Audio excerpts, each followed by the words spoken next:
Friends, welcome to ராயரா vlog. நம்ம இன்னைக்கு என்ன பார்க்க போறோம் அப்படின்னா, இன்னைக்கு ஒரு புது டிஷ் தான் பார்க்க போறோம். சிக்கன் சங்கீசி. சங்கீசிங்கிறது வெளிநாட்டுல கிரேவின்றது தான் சங்கீசின்னு சொல்லுவாங்க. ஸோ அதுக்கு தேவையான பொருள் தான் நான் இங்கே எடுத்து வச்சிருக்கேன். இதுக்கு வந்து நம்ம எந்த விதமான தேங்காயும் அரைச்சி ஊற்ற மாட்டோம். ஃபர்ஸ்ட் வந்து நான் 2 பெரிய வெங்காயம் எடுத்திருக்கேன். இதுக்கு வந்து 6-7 கேஷ்யூ நட் எடுத்திருக்கேன். லெமன் ஸ்க்யூஸ் பண்ணுறதுக்கு சிக்கன் வந்து நல்லா வாஷ் பண்ணி எடுத்து வச்சுருக்கேன். இஞ்சி பூண்டு பேஸ்ட்டு, தயிர், 2 பெரிய தக்காளி. எப்படி பண்ணுறதுன்னு பார்த்துக்கலாமா? ஃபஸ்ட்டு நம்ம சிக்கனை மேக்னேட் பண்ணிடலாம். அதுக்கு 1/4 கப் தயிர், இஞ்சி பூண்டு பேஸ்ட்டு, லெமன் ஸ்க்யூஸ் பண்ணிக்கிறேன், மஞ்சத்தூள், தனி மிளகாத்தூள், கரம் மசாலா இதெல்லாம் போட்டு லாஸ்ட்டாக நான் உப்பு லைட்டாக ஆட் பண்ணிக்கிறேன். இதை மேக்னேட் பண்ணிவிட்டு ஒரு 15 மினிட்ஸ் ஊற வச்சுருங்க. இவ்வளோ உப்பு போட்டால் போதும், ஏன்னா நம்ம கிரேவிலேயே ஆட் பண்ணுவோம். இது மாதிரி நம்ம எல்லா மசாலாவும் கர்டெல்லாம் போட்டு மிக்ஸ் பண்ணி வச்சுருக்கோம். இதை அப்படியே ஒரு பக்கம் வச்சிடலாம். நெக்ஸ்ட்டு வந்து நம்ம என்ன பண்ண போகிறோன்னா, இந்த வெங்காயத்தையும் கேஷ்யூ நட்டையும் நல்லா கோல்டனிஷாக வர அளவுக்கு வதக்கிக்க போகிறோம். அதுக்கு இந்த மாதிரி ஒரு அகலமாக பேன் எடுத்துக்கோங்க, கிரேவி பண்ணுற மாதிரி. ஃபஸ்ட்டு நான் ஆயில் ஊற்றிக்கிறேன். இது வந்து சப்பாத்திக்கு, நானுக்கு, ரைஸ்க்கு இது எல்லாத்துக்குமே செட் ஆகும். பரோட்டா. இது நல்லா கோல்டனிஷாக வதங்கணும். இதுக்கு வந்து திக்னஸ் வந்து இந்த கேஷ்யூ நட் தான் இந்த கிரேவிக்கு திக்னஸ். இது வதங்கிறதுக்குள்ளே நம்ம 2 தக்காளி அரைச்சிட்டு வந்துடலாம். இந்த அளவு கேஷ்யூ நட்டும் ஆனியனும் நல்லா வதங்கினா போதும். இதை தனியாக எடுத்து வச்சுட்டு ஆறுனதுக்கு அப்புறமா இது நம்ம பேஸ்ட்டாக அரைச்சிக்கலாம். அப்படியே வெங்காயத்தையும் கேஷ்யூ நட்டையும் நம்ம போட்டோம்னா பச்சை வாடை அப்படியே இருக்கும். அதுக்காக தான் நம்ம வதக்கி போடுறது. இது மாதிரி பேனில் பட்டர் ஆட் பண்ணிக்கோங்க. நம்ம மேக்னேட் பண்ணி வச்சுருக்கோம் இல்லையா அந்த சிக்கனை, அது வந்து இந்த பேனில் நான் ஆட் பண்ணிக்கிறேன். இதுக்கு லெக் பீஸ் வாங்கினா நல்லாயிருக்கும். உங்களுக்கு கிடைச்சதுன்னா நீங்கள் லெக் பீஸில் ட்ரை பண்ணி பாருங்கள். இது கோல்டனாலாம் வரணும்னு அவசியம் இல்லை. ஜஸ்ட் அதை லைட்டாக டாஸ் பண்ணி எடுத்தால் போதும்.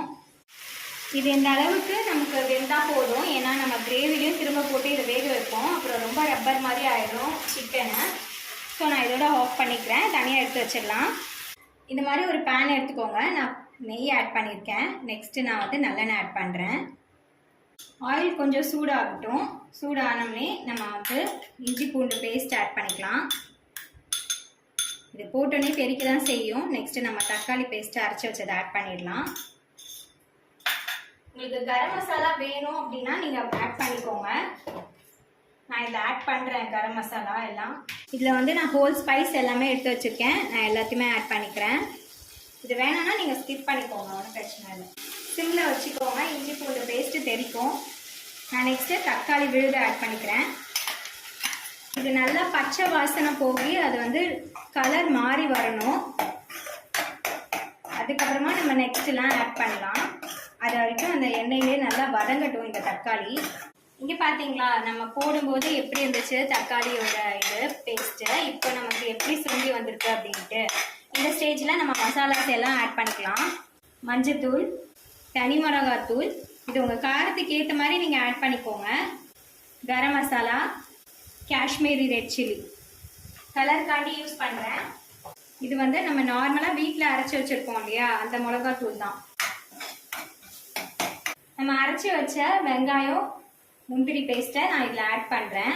இப்போ நான் வந்து இந்த மிக்ஸி ஜாரை வாஷ் பண்ணி நான் அந்த தண்ணியை ஆட் பண்ணிக்கிறேன். தண்ணிலாம் வேஸ்ட் பண்ணாதீங்க, அதே இது பண்ணிக்கலாம். நல்லா கொதிக்கிட்டோம். நம்ம அதுக்குள்ளே நம்ம வந்து லைட்டாக நம்ம ஃப்ரை பண்ணி வச்சுருக்கோம் இல்லையா சிக்கனை, அதை நான் இதில் ஆட் பண்ணிக்கிறேன். இந்த மசாலா இருக்குது, நான் இதிலே விரசி தண்ணி ஊற்றிக்கிறேன்.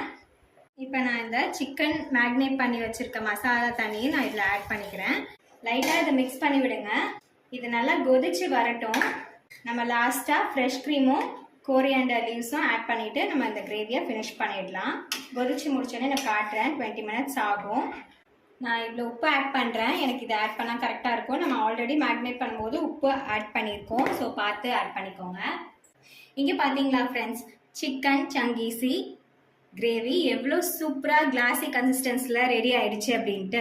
லாஸ்ட்டாக நம்ம வந்து ஃப்ரெஷ் க்ரீம் ஆட் பண்ணிக்கலாம். ஃப்ரெஷ் க்ரீம் வந்து இவ்வளோ ஆட் பண்ணால் போதும்.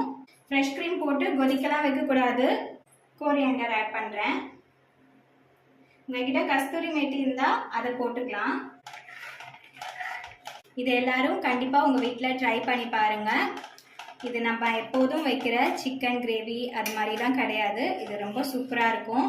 சைட் டிஷ்ஷாக நம்ம ரைஸ்க்கு, பரோட்டாக்கு, நான்க்கு எல்லாத்துக்கும் வச்சு சாப்பிட்லாம். இது எல்லாரும் உங்கள் வீட்டில் ட்ரை பண்ணி பார்த்துட்டு எப்படி இருந்துச்சுன்னு சொல்லிட்டு எனக்கு கமெண்ட் பாக்ஸில் பின் பண்ணுங்கள். நம்ம சேனலை இன்னும் சப்ஸ்கிரைப் பண்ணாமல் பார்த்துட்டு இருக்கவங்க சப்ஸ்கிரைப் பண்ணிட்டு பாருங்கள். மறக்காமல் இது மாதிரி டிஷ்ஷஸ்க்கு இல்லை வேறு vlog-அ ஃபாலோ பண்ணிக்கோங்க. பக்கத்தில் இருக்க பெல் ஐகான் பட்டனையும் டச் பண்ணிக்கோங்க. அப்போ தான் நம்ம போடுற ரெசிபிஸ் உங்கள் நோட்டிஃபிகேஷன்ஸில் வரும்.